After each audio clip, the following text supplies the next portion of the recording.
ভারতের পশ্চিমবঙ্গের আরজিকর মেডিকেল কলেজের চিকিৎসকের ধর্ষণ এবং খুনের ঘটনায় সিভিক ভলান্টিয়ার সঞ্জয় রায়কে দোষী সাব্যস্ত করেছেন আদালত। 18 জানুয়ারি শিয়ালদা আদালতের বিচারক অনির্বাণ দাস ওই রায় ঘোষণা করেন। বিচারক অনির্বাণ দাস সিভিক ভলান্টিয়ার সঞ্জয় ঘোষের উদ্দেশ্যে বলেন, সিবিআই ও সাক্ষীদের বয়ানের ভিত্তিতে দোষী সাব্যস্ত করব আপনাকে। আপনার সর্বোচ্চ শাস্তি হতে পারে মৃত্যুদণ্ড। অনির্বাণ দাস আরও জানান, সোমবার দুপুর 12:30টায় তার শাস্তি ঘোষণা করবেন আদালত।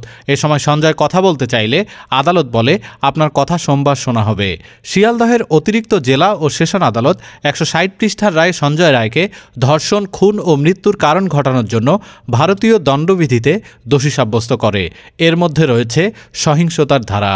আরজিকরের চিকিৎসকের ধর্ষণ ও খুনের মামলায় বিচার প্রক্রিয়া শুরু হয় গত বছরের 11 নভেম্বর। বিচার পর্ব শুরু হয় ঘটনার 59 দিনের মাথায়। ঘটনার 162 দিনের মাথায় রায় ঘোষণা করেছে আদালত। ডেস্ক রিপোর্ট, আজ বার্তা, ঢাকা।